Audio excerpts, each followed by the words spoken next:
The arts and crafts movement was a movement of art and design that originated in England in the mid-19th century.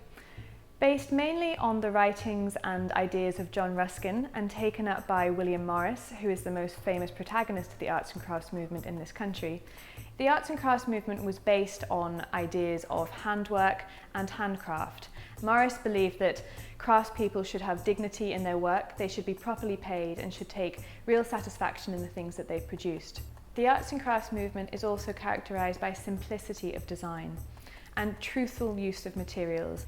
Two of the key similarities between the arts and crafts movement in England and the Young Poland movement are an interest in historical culture and also a fascination with nature.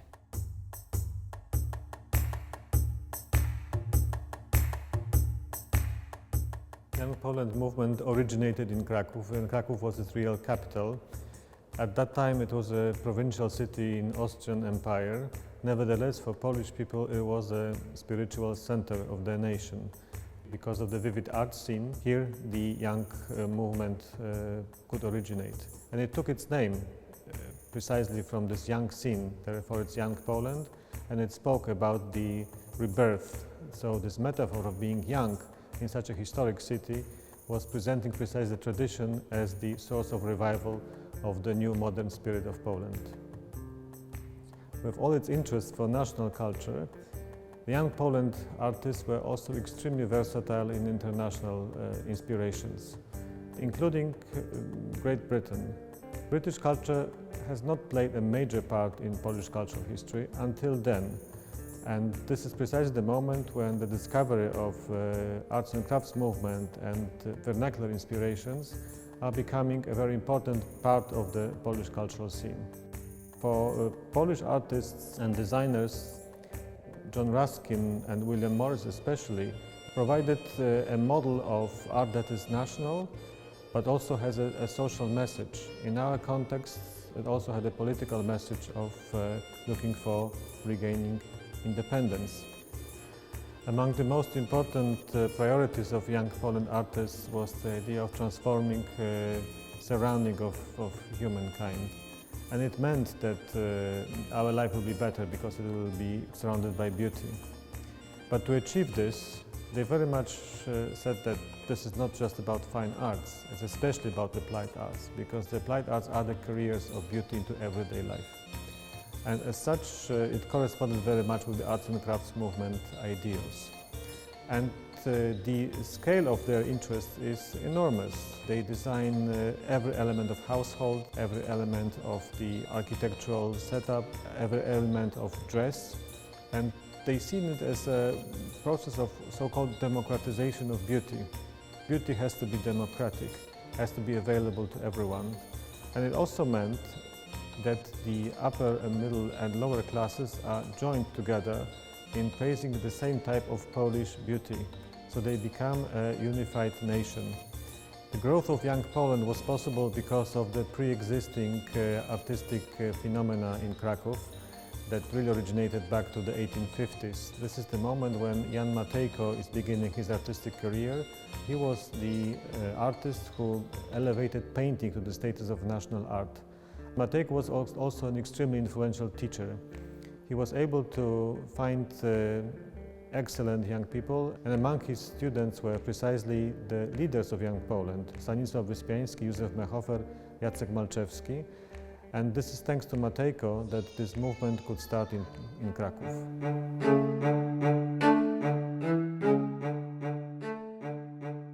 Jan Matejko urodził się w 1838 roku. Był i jest do dzisiejszego dnia jednym z najbardziej popularnych i najwybitniejszych polskich artystów. Autorem ponad 322 obrazów olejnych, kilku tysięcy szkiców rysunkowych i autorem niezwykłego monumentalnego dzieła polichromii z Kościele Mariackim. Popularność jego dzieł jest nadal na bardzo wysokim poziomie. Dzieła podróżują, między innymi w ostatnich latach do Bonn czy do Londynu. Na przestrzeni 30 lat swojej działalności i twórczości Jan Matejko uległ niezwykłej pasji kolekcjonerskiej. Wśród tych zbiorów znajduje się również zbiór zabytków sztuki ludowej.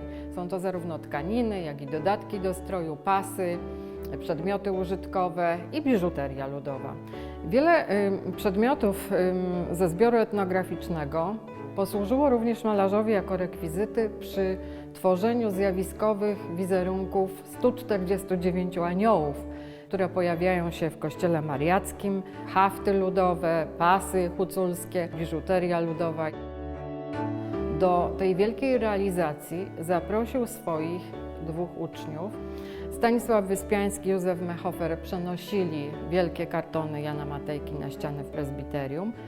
Ich pomoc mistrzowi, to wspólne wykonanie dzieła w kościele mariackim zaowocowało w ich późniejszej działalności ich wielkimi, monumentalnymi realizacjami, z których do dzisiejszego dnia są najbardziej znani. Matejko tak naprawdę przez całą swoją drogę twórczą szedł do wykonania tego projektu, przygotowywał się do wykonania tego projektu. Z jednej strony chciał, aby ta dekoracja współgrała z tym, co już w świątyni się znajduje, a z drugiej chciał wprowadzić widza już w nowoczesną sztukę.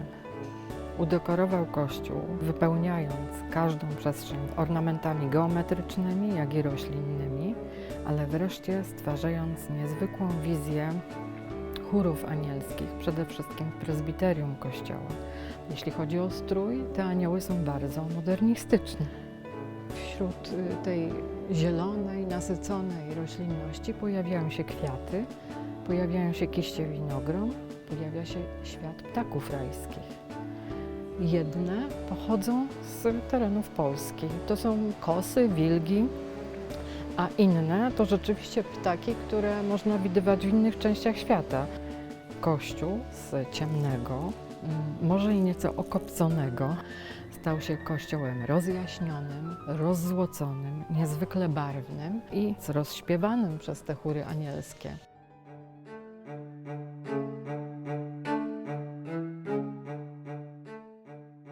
Stanisław Wyspiański był najwybitniejszym twórcą przełomu XIX i XX wieku w Polsce.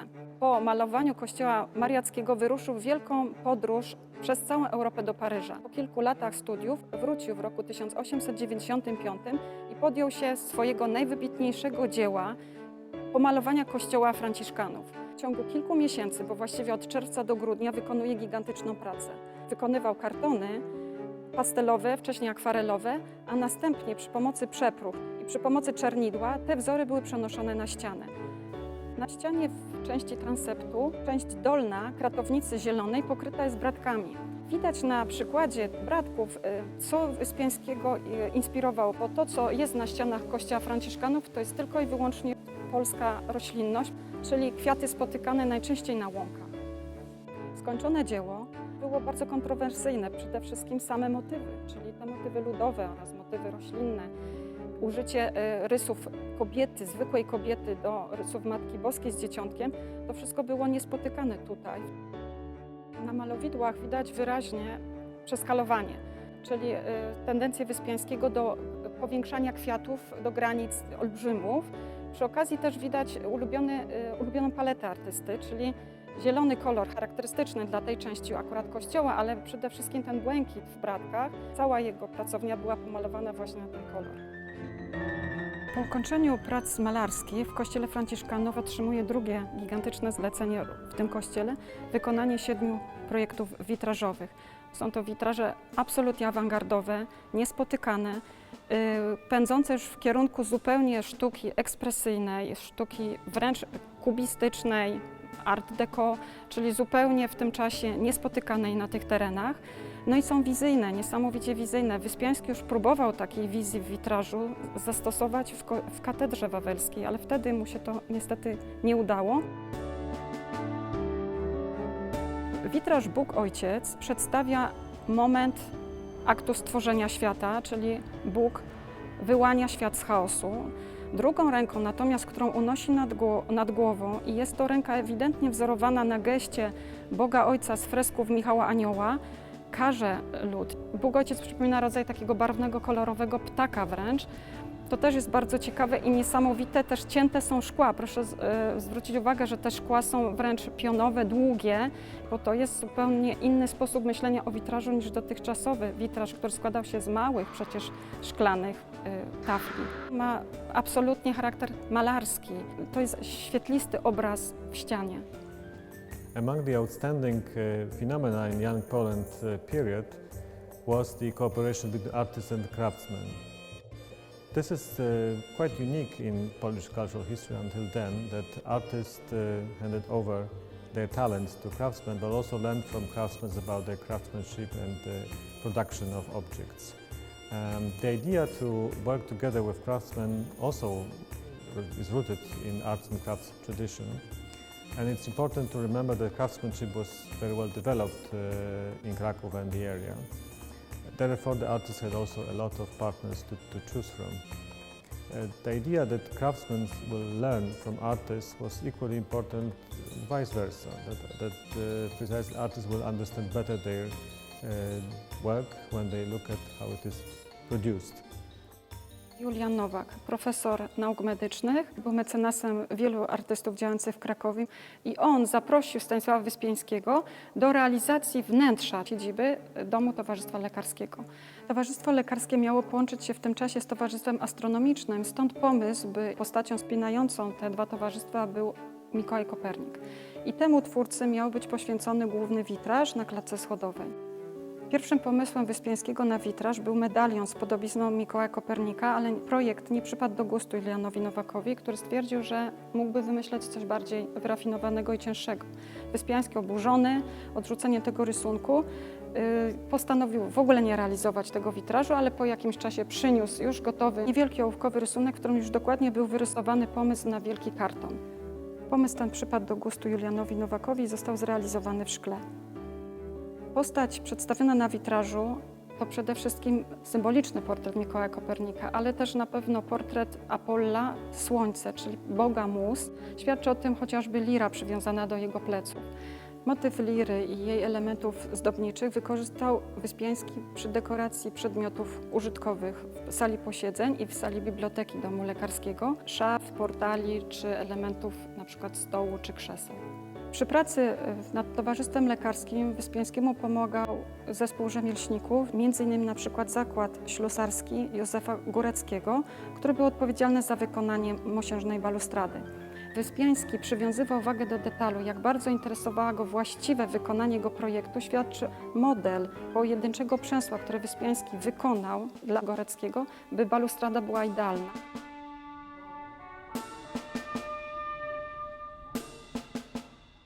Józef Mehofer był twórcą projektów niezwykle śmiałych. W 1904 roku powstał witraż Vitas Omnium Breve. Ta kompozycja powstała w roku 1902. Powstała z zamysłem stworzenia ex librisu dla Muzeum Narodowego w Krakowie, który jednakże nie został przyjęty do realizacji, ale potem na wystawę w Luizjanie ta kompozycja została wykonana jako witraż. Przedstawione zostały 3 postacie kobiet, które są wyobrażeniami kolejno rzeźby, architektury i malarstwa. Nieco powyżej wzniósł się młody geniusz. To jest bardzo motyw często pojawiający się u Mehofera, taka symboliczna postać geniusza symbolizująca natchnienie twórcze, który trzyma w ręku banderolę z napisem Vitas Omnium Breve, życie krótkim snem. Pozostałą część tego cytatu znamy, choć nie jest napisane, Vitas Omnium Breve ars longa, ale sztuka jest wieczna. Swoją genezą ten witraż związany jest z wcześniejszym witrażem Wiara, Nadzieja, Miłość, którego temat to droga duszy ludzkiej, która opuszcza ciało pięknej, leżącej kobiety i uchodzi pod postacią uskrzydlonego dziecka. Taką bazą twórczości Mehofera była właśnie natura, był świat natury, roślinność. Czerpał często ze świata roślin, ale właśnie z flory lokalnej. Young Poland was pretty much looking for this young spirit in folk art. Folk art was seen as a completely new treasure of forms. The forms that were in the same time very anti-academic. It was seen as a resource, something living, something very original, very rough, very anti-traditionalist in a sense. And ornamentation is a classical element of it, with these very unorthodox ornaments that had nothing to do with classical traditions for importance. Artists were very much aware of the fact that they are not ethnographers, that they want to use this treasure to create completely new artistic forms. Nad projektem sali posiedzeń Izby Handlowej i Przemysłowej w Krakowie Józef Mehofer pracował w roku 1906. Całościowy wystrój Izby Posiedzeń, na który składają się takie elementy jak polichromia, boazeria, stoły, krzesła, no oczywiście również malowidło na plafonie. Więc jest to całościowy wystrój wykonany przez jednego artystę. Tutaj absolutnie nie dominuje pod względem ważności polichromia czy witraże. Jest to raczej dzieło sztuki stosowanej. Źródłem inspiracji w tymże wystroju stała się sztuka ludowa. Uzewnętrznia się to zarówno właśnie w polichromii, ale również w elementach rzemiosła w formie tej boazerii. Jest tutaj bardzo duży związek tejże polichromii z wcześniejszym niezrealizowanym, niezwykle śmiałym projektem polichromii Katedry Płockiej. W polichromii tutaj widzimy dalszy rezultat tych pomysłów. W tej ornamentyce pojawiają się motywy z ludowych sprzętów czy z haftów. Są to motywy roślinne, ale ogromnie zeschematyzowane. Mehofer akcentuje dynamikę wzrostu. Są to kwiaty, które się rozwijają, które rosną. To był niezwykle ważny motyw dla Mehofera. Boazeria składa się z wzorów bardzo przetworzonych, wzorów sztuki ludowej, ale niewątpliwie jest to jakaś interpretacja wzorów właśnie sztuki góralskiej czy stylu witkiewiczowskiego. Malowidło na plafonie przedstawia węże wijące się wokół takich ozdobnych rozet. Te rozety to zapewne symbol słońca, no a wąż jest atrybutem Merkurego. Tym malowidłem na plafonie Józef Mehofer wpisał się w ikonografię całego tego budynku, który miał być swoistą taką gloryfikacją handlu, apoteozą handlu. To be honest, before this project, I had actually never heard of Maria Pawlikowska-Jasnorzewska. My understanding is that she is very well known in Poland as a poet, but her watercolour and her other artistic output is less familiar. I think it's sad that people in this country don't yet know about Maria's work, because she actually moved to England around 1939 and she died here, sadly young. She died young of cancer in 1945. Although she's best known in Poland as a poet, Maria was actually a very talented artist. She exhibited pictures from a young age in Poland, and she continued to draw and paint throughout her life. Her art, mainly in watercolours, is extraordinary. It shows a magical, almost parallel world in which women have more creative control and freedom. She also depicts the relationship and the dynamic between men and women frequently in her work, perhaps a reflection on her personal life. I really hope as a result of this project that Maria's work will become well known in this country. I would like Maria to be known not just as a playwright but also as an artist. I think that her work has a lot of interesting things still to say about women, art and society.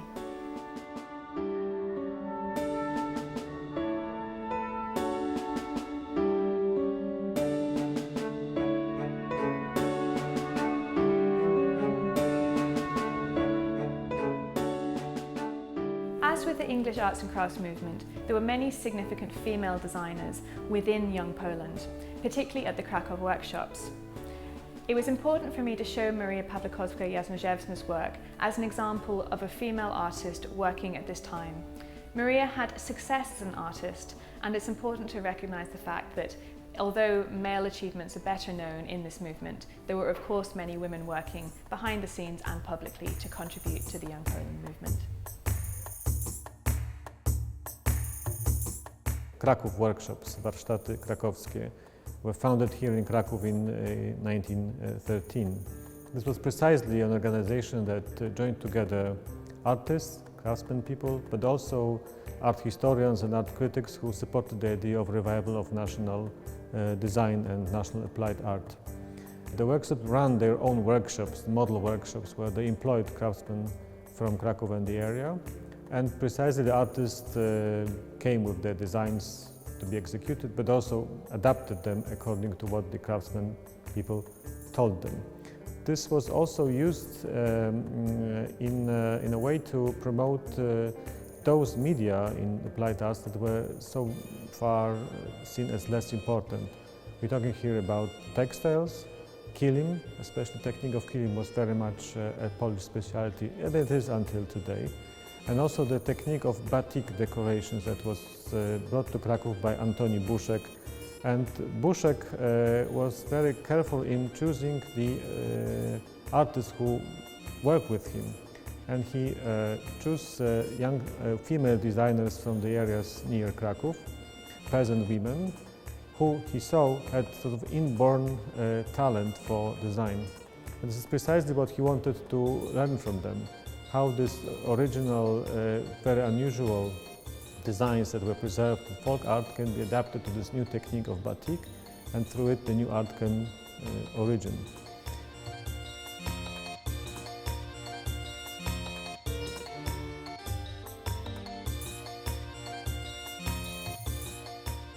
This is an important also aspect in looking at the emancipation of women in arts through precisely this media.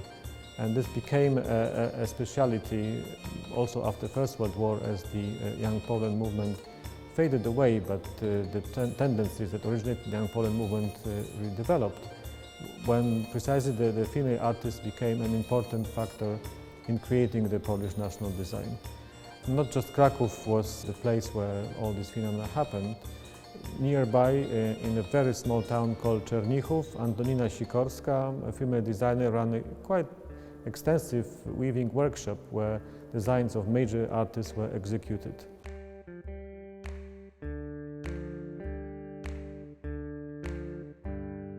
This phenomena of working together was also reflecting the hope of building communal spirit through arts. The Young Poland movement originated concurrently in the town of Kraków and in the Tatra Mountains, and specifically in the village of Zakopane.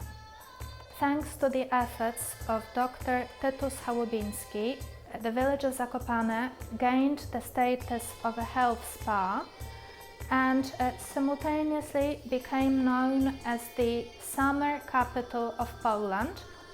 In terms of the fascination with the Tatras of the artists, three factors played a role.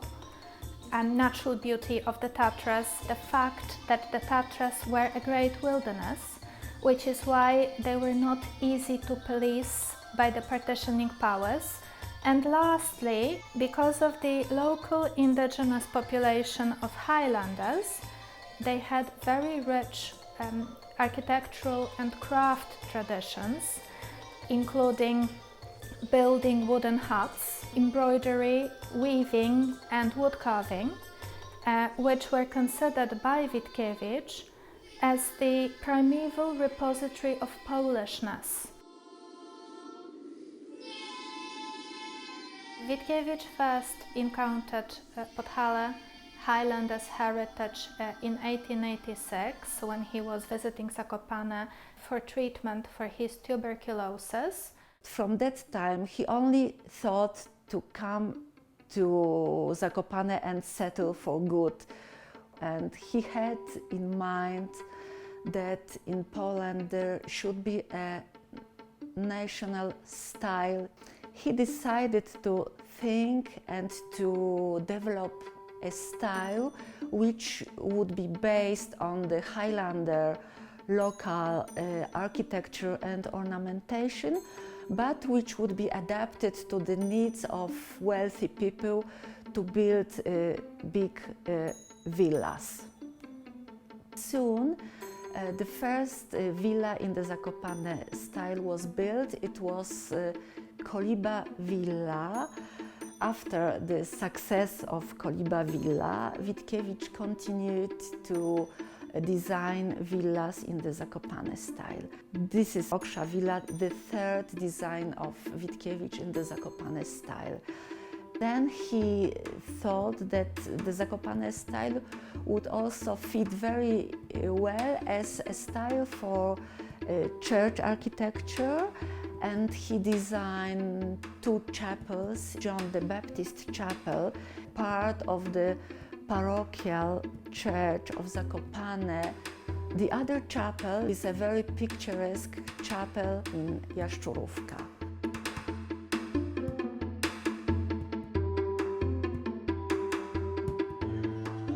Villa Koliba, which means shepherd's shelter. It was based on the model of a humble Highlander hut, which typically comprised just 2 chambers. But the way forward was not to create just a straightforward replica of a Highlander hut, but rather to assimilate the Highlander vernacular influence to create a modern villa with all the modern conveniences.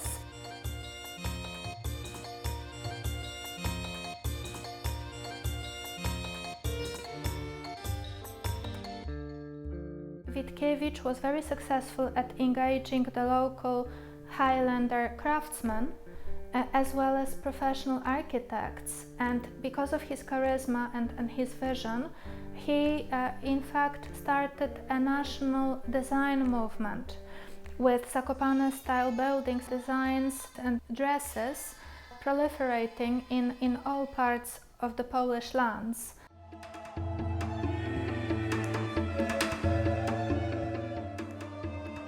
Zaprosił miejscowych górali do współpracy. To oni wspomagali go w tworzeniu i budowaniu domów. To oni wspomagali go również w konstrukcji, w wytwarzaniu elementów. To on zaprosił snycerzy, rzeźbiarzy, którzy również go wspierali. Między innymi Wojciecha Brzegę, pierwszego górala, który z wykształceniem akademickim stał się naprawdę bardzo ważną postacią tutaj w regionie. Jako rzeźbiarz wspomagał Witkiewicza już od pierwszego budynku, czyli od willi Koliba, poprzez kolejne realizacje, m.in. kaplicy Świętego Jana w kościele Najświętszej Rodziny. To Wojciech Brzega później podtrzymywał tą spuściznę, również projektował, więc Witkiewicz też go inspirował. Z jednej strony to Witkiewicz czerpał z góralszczyzny, ale dzisiaj region i dziedzictwo Podhala bardzo mocno czerpie z Witkiewicza. Tworząc willę Kolibę, ale też tworząc wnętrza, meble, starał się zaspokajać potrzeby współczesnych, średniej klasy, być może nawet klasy wyższej, która chciała mieszkać w pięknych, gustownych wnętrzach, ale jednak potrzebowała wygodnych foteli, filiżanek, potrzebowali zastawy, krzeseł i innych elementów, które w chałupie góralskiej się nie znajdowały. Jednym z elementów, które nie mają pierwowzoru w góralszczyźnie, jest biurko. W willi Koliba mamy biurko, które zostało zaprojektowane przez Wojciecha Brzega, wykonane przez Jana Śliwę i jest przykładem zarówno przenikania się góralszczyzny do stylu zakopiańskiego, ale też stylu zakopiańskiego będącego inspiracją dla twórców miejscowych. Ornamentykę, dekoracje. Mamy elementy, które nawiązują do tej ludowej spuścizny, jednak są przetransportowane do nowej funkcji. Do biurka było też zaprojektowane specjalnie krzesło. Jest to komplet. Widzimy tutaj dekorację ornamentalną, która na przykład nawiązuje do foremek nacer góralskich czy ornamentów kwiatowych. Jednak widzimy tutaj bardzo uporządkowane formy, które są zaprojektowane przez artystę już wykwalifikowanego.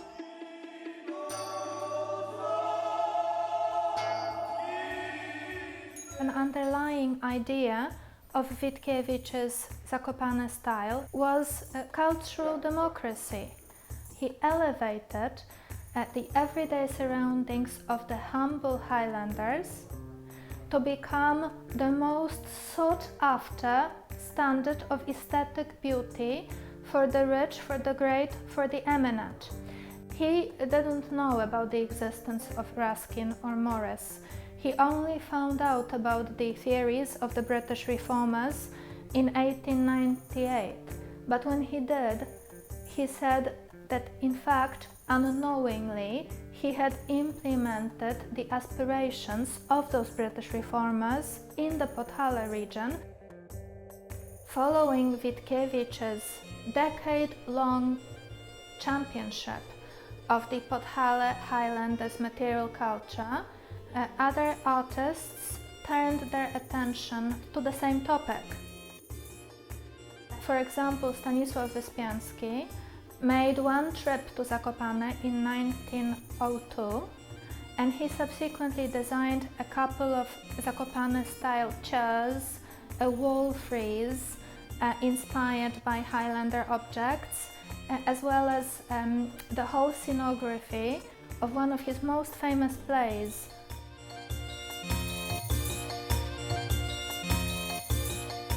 The whole scenography in Bolesław the Bold was based on Highlander furniture and Highlander costumes.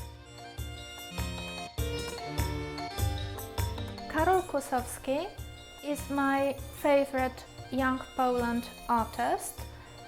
He is arguably one of the most original and most skilled artists, designers and master craftsmen associated with the Young Poland movement. He was also based in the village of Zakopane. Kłosowski was born into a peasant family. Because of his social status, he had no chances for a higher education. However, he was a child prodigy.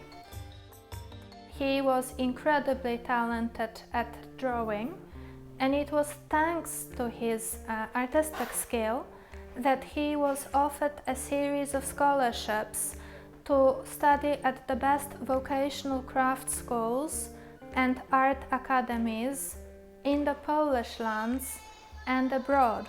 As an 8-year-old, Kłosowski took up the humble medium of the paper cutting, which originated in the 19th century in peasant households as a way of decorating peasant dwellings. Paper cuttings were hung in the windows instead of curtains, and then they became used as a substitute for pictures.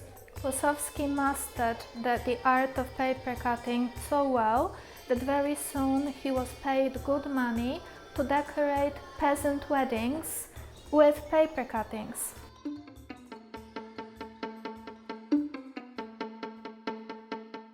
Cicha. The Silent Villa was the house of a young Poland artist, Karol Kłosowski, a painter, a graduate at the Academy of Fine Arts in Kraków. The house has two wings, the older one built in the 19th century as a Highlander cottage, and the second one, which was added in 1920s when the house was expanded and embellished and built in the style of a wooden villa. He designed the house himself because he wanted his home to bear the personality of its creator, to be almost his imprint, the imprint of his personality.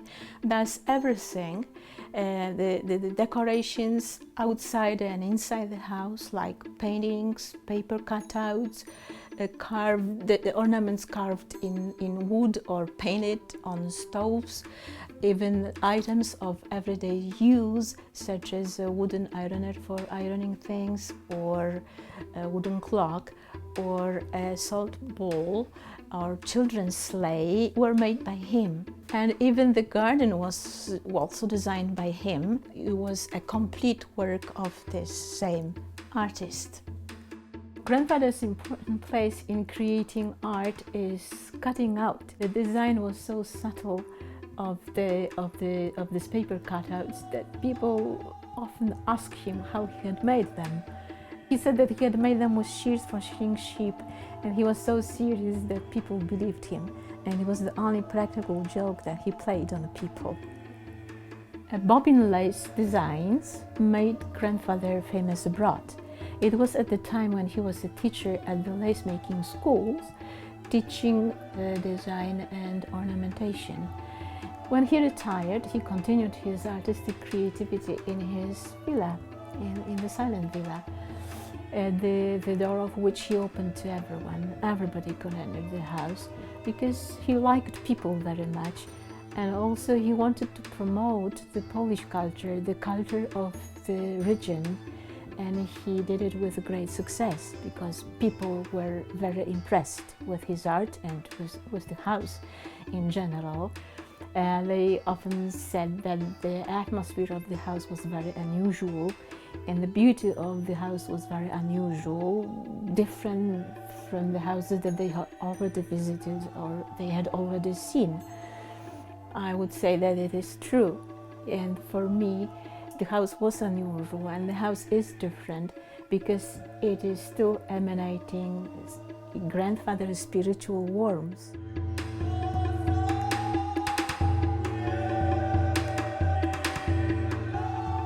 Kosowski's output spans over 1,000 paintings, 500 paper cuttings, several hundred lace designs, as well as furniture designs, architectural wood carvings, interior decoration schemes at churches and private dwellings, embroideries, even roadside shrines.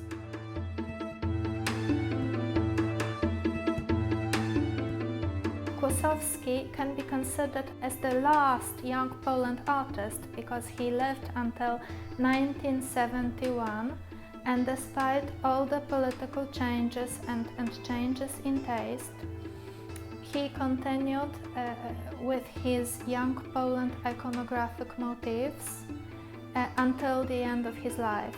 Karol Kosowski famously said, "Pragmatism only serves the sustenance of a vegetative form of life. It is beauty that gives human life fullness, dignity and worth."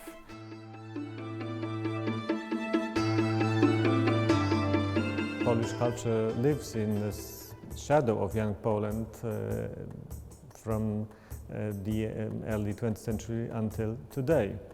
What I mean by this is the fact that young Poland, on the one hand, created a model of beauty that is mostly accepted by Polish people.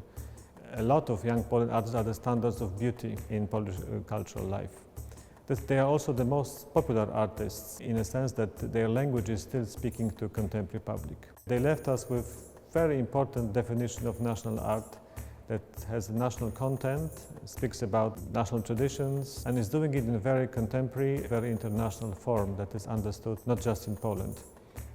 They were probably the best generation of Polish artists who could speak both national and international language.